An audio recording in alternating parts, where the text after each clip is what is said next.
In Module 2.1, we'll be looking at ergonomics and legislation. This is designed to be a 30-minute presentation which will cover both topics. So from the index sheet you can see how the presentation is formatted, and with references at the very end.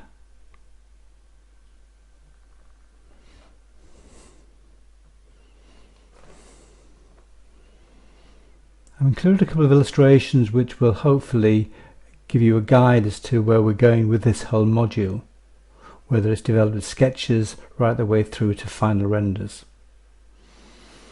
So ergonomics. Let's have a look at what ergonomics is about and the metric handbook. So we have two types. We have anthropometrics, which is the study of body measurements, and then we have ergonomics, which looks at the relationship between a product and its user. The Geometric Handbook is a great resource, because within the handbook it gives you a guide as to the spacings you need to require when planning out whether it happens to be offices, schools, airports, hospitals, etc. And it provides an excellent repository with how we look at the spaces of desks. The indication table on the right hand side, I've highlighted key elements which really need to be considered when we're thinking of the spaces for our plans for our proposed classrooms.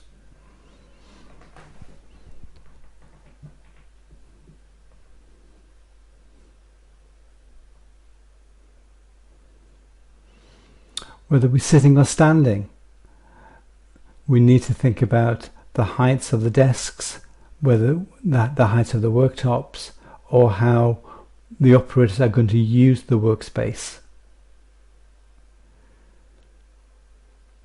Now, most of this information relates from young adults, but obviously they are variances of plus or minus about 50 millimeters. So whether we're looking at male, whether we're looking at female, whether we're looking at children, we need to take a pragmatic view as to the kind of spaces that we plan to create. Legislation. The legislation we are talking about are predominantly the building regulations and mostly documents L and M, and the disability regulation, i.e. the DDA regs. The building regulations themselves, the current version is 2010, but there was an update in 2016. Predominantly the documents go from document A from structures right the way down to document S, which covers material and workmanship.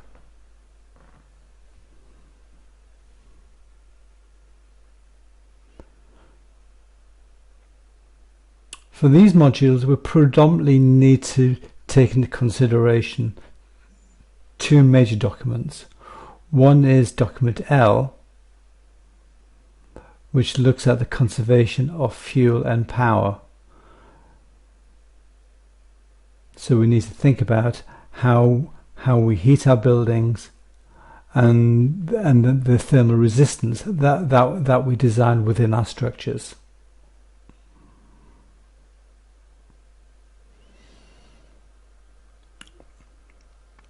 On this slide I've highlighted what part L1 and 2 are about, but more importantly, the table below gives you the information regarding the difference between domestic buildings and non-domestic buildings, and whether they're new builds or whether they are residentials. So primarily we need to consider retaining a U value of 0.14 for roofs, 0.22 for walls, windows 1.4, and floors at 0.18.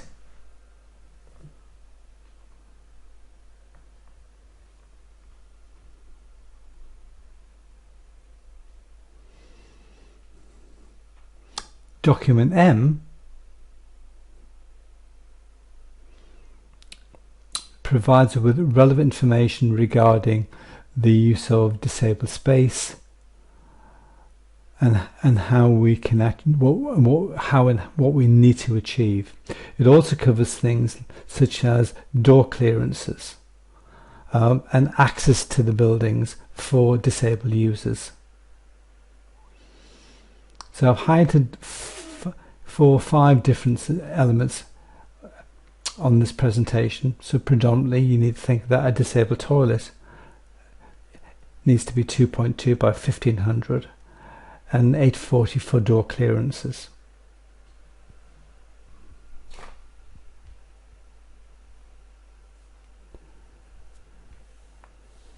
The use of the spaces for disabled toilets are quite prescriptive in how they need to be set out, i.e. where the toilets are located, and more importantly how the space within that toilet is accessed, particularly for wheelchairs.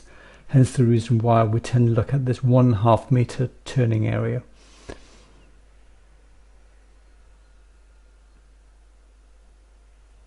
Other relevant information we need to consider under regulations is how we achieve the clearances and how we enable people of all abilities are able to actually use our buildings. So our buildings are becoming more inclusive.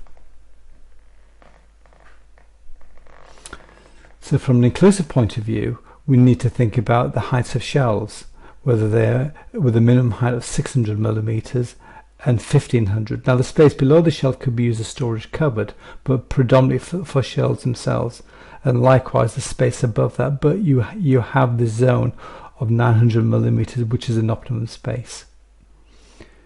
Desk heights in general tend to be 740 millimeters high, and worktops 900 millimeters. So wherever we are, we need to maintain a turning space of 1500 millimeters, and we need to consider that the space outside the door has a clear area of 1800 by 1500.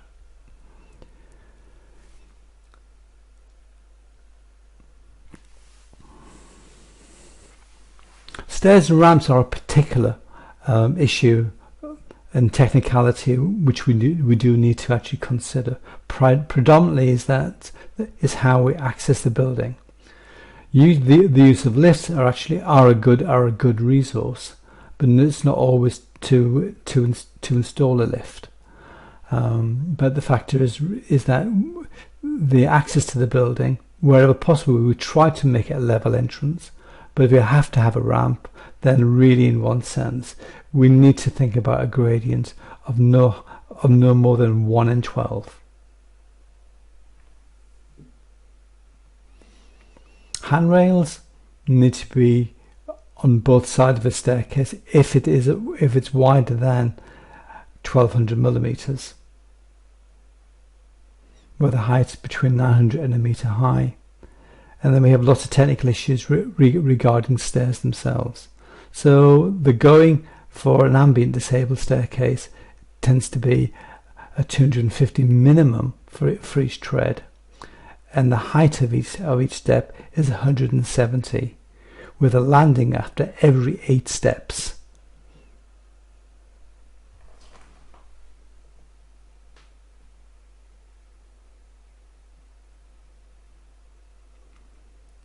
This illustration shows the fundamentals of how we need to approach our doorways. The fact is that we need to have a door clearance of a clearance size of 840. We need to think about the glazing that we incorporate within the door and the parameters within the door itself. So the Disability Inequalities Act 2010, what does it mean? Well, it's designed for access and facilities for disabled people. Is to actually make our buildings inclusive.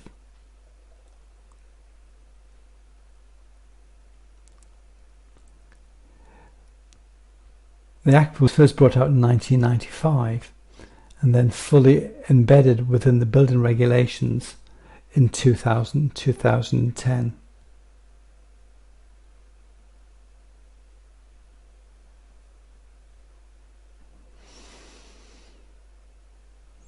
which covers everything now from dwellings, circulation space, design of staircases, as well as heights and switches of sockets, with a minimum height of switches of 600 millimeters and sockets to be around about 900 millimeters and 1200 for switches.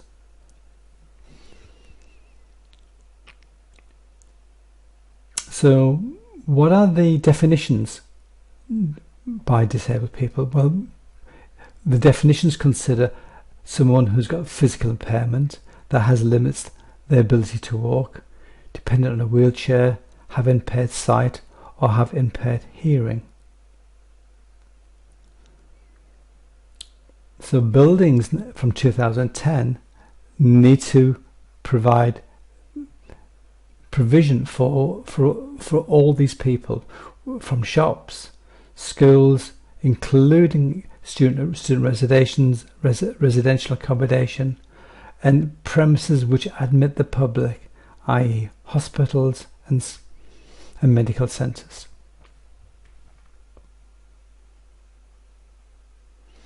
So critical elements that we need to consider: level entrance points where possible, ramps to be a minimum of 1.2 meters, and consider the use of tactile paving or warning round by pedestrian routes.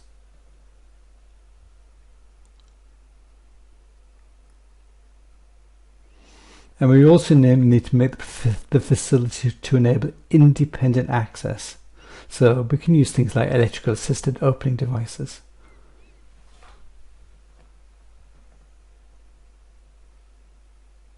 So further reading are links to the Metric Handbook, which you can download free, as well